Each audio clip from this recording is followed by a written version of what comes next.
Assalamualaikum warahmatullahi wabarakatuh.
الحمد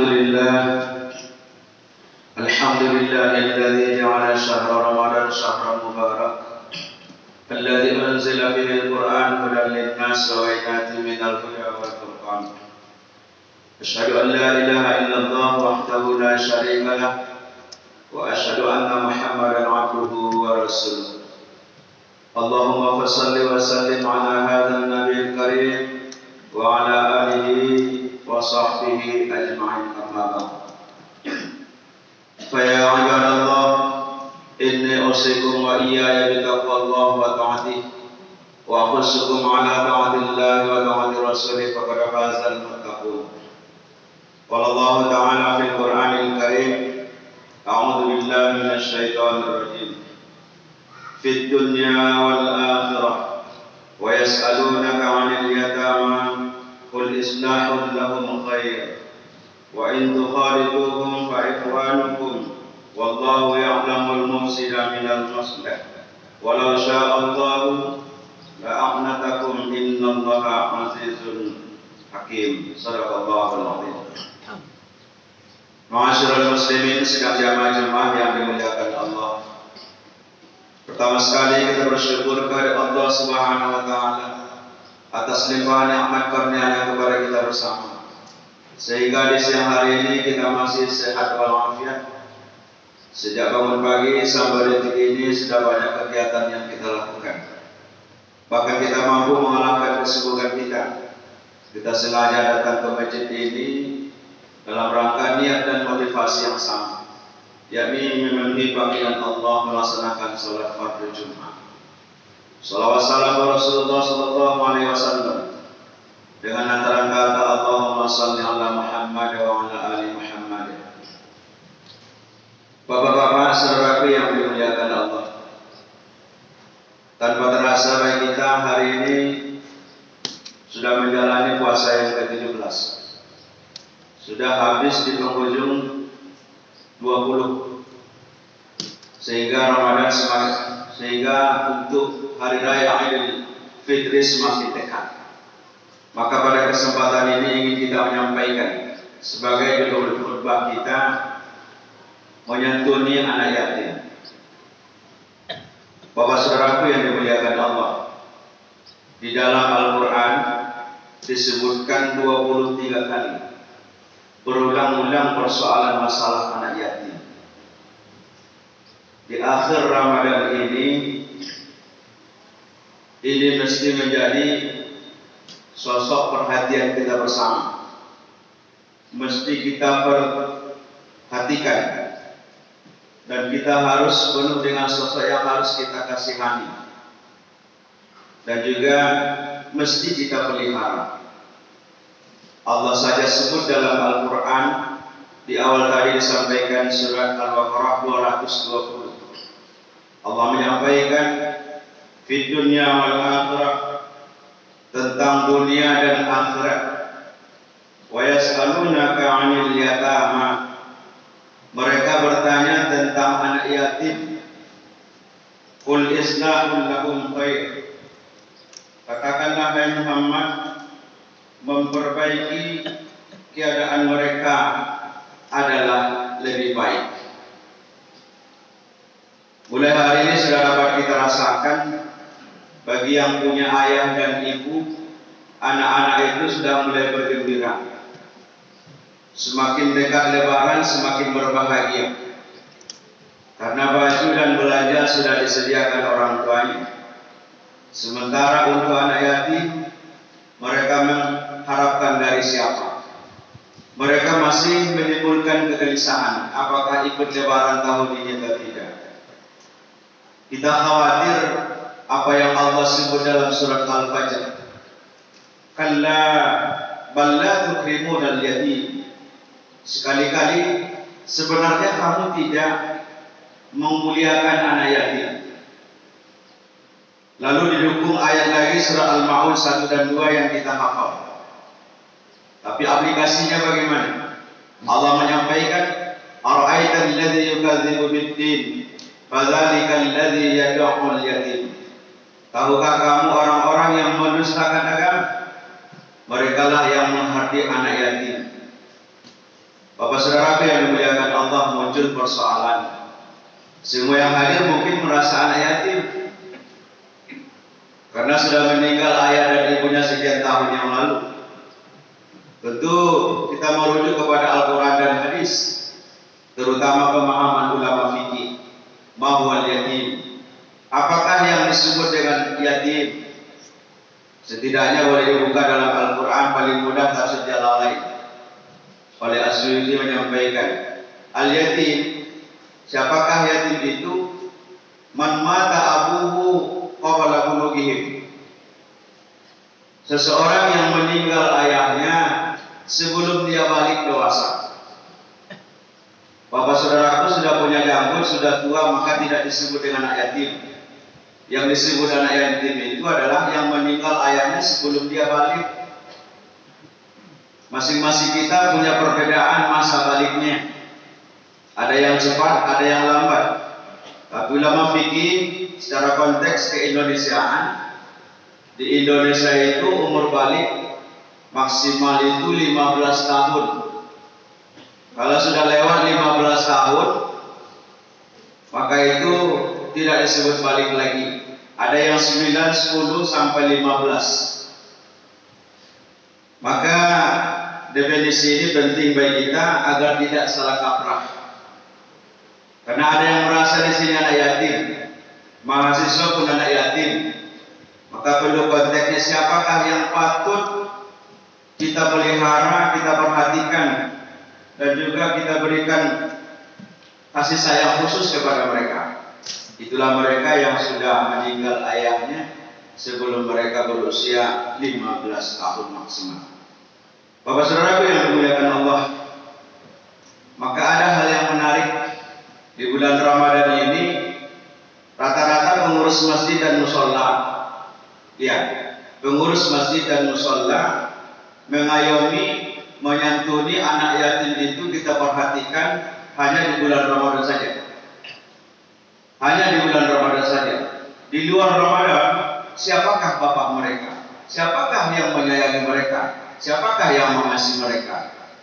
Maka alhamdulillah pengurus ini telah buat program sejak 2013. Sampai hari ini anak kita diberikan santunan setiap bulannya, diberikan pendidikan. Maka tadi ada pertanyaan disampaikan, untuk santunan anak yatim dikasih belanja per orang 100.000 per bulan. Maka boleh ditengok di jam digital itu pas anak yatim hanya 14 juta. Kalau dulunya pernah 60 juta, pernah 50 juta.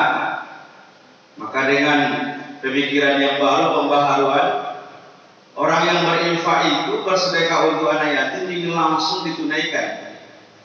Maka di tempat kita ini alhamdulillah sudah berjalan sejak 2003, hampir 13, hampir 10 tahun dengan program membina anak yatim di sini. Kalau 14 juta anak kita 24 orang, kisaran hanya 500.000 per orang bagi mereka. Apa yang dapat 500.000 lebaran seperti ini? Beli sepatu, beli tas, beli baju, belanja dan lain sebagainya. Waktu khatib pergi ke Pangkalan, tepatnya di Duran Tinggi, Kapur 9, bagi saya sangat menarik program dari wali negarinya. Mereka memang betul-betul memuliakan anak yatim, tahu persis kebutuhan di hari raya itu. Maka Pak Wali beserta masyarakatnya sepakat untuk memberikan sumbangan santunan masing-masing per kakak minimal 50.000. Minimal 50.000. Maka semua kakak mendapatkan tugas seperti itu dan ada yang lebih. Saya tanya, berapa yang didapatkan anak yatim pada hari Lebaran? Dia bilang minimal 1 juta untuk belanja persiapan Lebaran anak yatim. Kalau dia datang dari kota menuju ke kampungnya, pulang kampung, separuh dikasih 500.000. Program itu sudah berjalan sekitar 5 tahun. Sangat menarik sehingga memang terpenuhi kebutuhan untuk anak-anak mereka bahagia. Alhamdulillah karena di sini tempat kita setiap bulan yang diberikan sesuai dengan permintaan dari yang berinfak bersedekah kita salurkan. Maka tinggal 14 juta lagi. Kalau ini dibagi barangkali cuma 500.000. Harga baju sekarang satu setel saja 200.000 minimal. Oleh karena itu Bapak Saudara yang dimuliakan Allah, sangat diharapkan dari kita semua untuk memberikan santunan secara pribadi maupun pengurus untuk mengetuk pintu hati kita agar mereka berbahagia di hari raya Idul Fitri ini. Karena ada yang punya ayah, tidak ada punya ayah, ada yang tidak ada punya ibu, dan ada kedua-duanya tidak punya ayah dan tidak punya ibu. Inilah yang mesti fokus perhatian kita agar tidak disebut dengan kalla bal la tukrimunal yatim. Apa yang kita peroleh? Andaikan kita mau menolong mereka, andaikan kita mau menyantuni mereka, apa yang kita perolehkan begitu. Bapak Saudara yang dimuliakan Allah, pertama, kalau kita senang menyantuni anak yatim, apalagi berharap di Ramadan ini, ya, mereka sangat-sangat berharap betul kepada kaum muslimin agar mereka diberikan santunan itu. Maka yang pertama, dimuliakan dan dilimpahkan rezekinya. Dimuliakan dia dan dilimpahkan rezekinya. Ini janji Rasul. Apa janji Rasulullah kepada kita? Ana wa kafilul yatim fil jannah hagaza wa asyara bis-sabil wusta wa farraja bainahuma. Saya, kata Rasul, beserta orang yang menyantuni anak yatim nanti di surga seperti ini. Diisyaratkannya dari telunjuknya, begitu dekat, dipisahkan pun begitu dekat. Artinya apa? Orang yang menyantuni anak yatim lebih dekat dengan Rasulullah SAW, dan dia akan dimuliakan dan rezekinya akan melimpah. Maka disebut dalam hadis lain, sejahat-jahat rumah itu yang ada anak yatim lalu disakiti. Sebaik-baik rumah itu adalah yang ada anak yatim dipelihara, dimuliakan. Bapak Saudaraku yang dimuliakan Allah, patutnya kita memperhatikan fadzalika alladzi yad'ul yatim. Jangan sempat nanti yang menghati anak yatim. Yang kedua, mendapatkan pahala seperti jihad, berjihad. Ini motivasi kepada kita agar lebih menyantuni anak yatim. Berikutnya, segala kebutuhan hidup terpenuhi. Maka kita tidak tahu keberkahan itu datangnya dari mana. Sehingga doa anak yatim ini luar biasa. Kebutuhannya terpenuhi dan mendatangkan keberkahan di rumah itu. Bapak Saudaraku yang dimuliakan Allah, keberkahan itulah yang kita harapkan. Apa gunanya gajinya 10 juta, tapi belum sampai ke rumah sudah di-store semuanya ke bank, BPJS, utang-utang sampai di rumah tinggal 5 rupiah lagi, 5.000 rupiah lagi. Maka lebih baik gajinya 1 juta tapi berkah sampai ke rumah semuanya. Maka semoga dengan menyantuni anak yatim ini, ya, mendatangkan keberkahan kepada kita semua. Berikut yang kelima, masuk ke dalam surga, masuk ke dalam golongan orang-orang yang beriman, masuk ke dalam golongan orang beriman. Karena bagi mereka yang tidak menyantuni anak yatim, termasuk disebut ini yang mendustakan agama. Bapak Saudaraku yang dimuliakan Allah, berikutnya dapat pemeliharaan nanti di hari kiamat. Di hari kiamat dapat perlindungan, dapat pemeliharaan. Karena disampaikan Rasul langsung menjadi dekat dengan Rasulullah hakaza wa asyara bis-salam. Yang terakhir, lebih dahulu masuk ke dalam surga. Maka inilah yang kita harapkan, motivasi ini agar semua memperhatikan baik secara pribadi maupun golongan maupun organisasi, agar lebih kita perhatikan kebutuhan anak-anak kita, anak yatim, yatim piatu dan piatu. Oleh karena itu, semoga kita mengamalkan apa yang Allah sebut dalam surat Al-Insan ayat 8. Wa yut'imuna at-ta'ama 'ala hubbihi miskinan wa yatiman wa asira. Dan mereka memberi makan, memberi santunan kepada apa yang mereka cintai. Kepada siapa? Yatiman, anak yatim, dan juga miskin, dan juga kepada tawanan. Semoga kita orang yang selalu terdepan memperhatikan kebutuhan anak yatim, istimewa di bulan Ramadan ini dalam sambut hari raya Idul Fitri. Fa'tabiru ya ulil absar la'allakum tuflihun.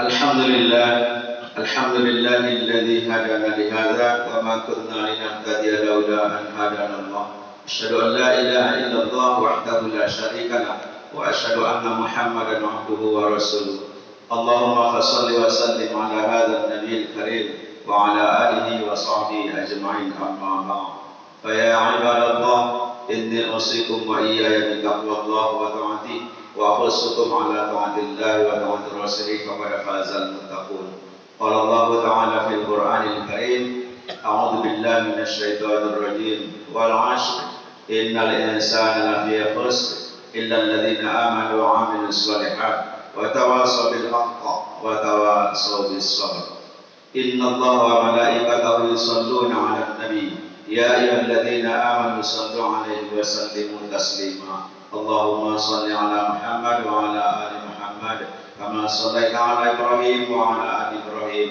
وبارك على محمد وعلى آل محمد كما باركت على إبراهيم وعلى آل إبراهيم في العالمين إنك حميد مجيد اللهم اغفر للمسلمين والمسلمات والمؤمنين والمؤمنات الأحياء منهم والأموات وتابع بيننا وبينهم بالخيرات ولا حول ولا قوة إلا بالله العلي العظيم اللهم يا مقلب القلوب ثبت قلوبنا على دينك وعلى طاعتك برحمتك يا أرحم الراحمين ربنا ظلمنا أنفسنا وإن لم تغفر لنا وترحمنا لنكونن من الخاسرين ربنا آتنا في الدنيا حسنة وفي الآخرة حسنة وقنا عذاب النار عباد الله إن الله يأمر بالعدل والإحسان وإيتاء ذي القربى وينهى عن الفحشاء والمنكر والبغي يعظكم لعلكم تذكرون ولذكر الله أكبر أقيموا الصلاة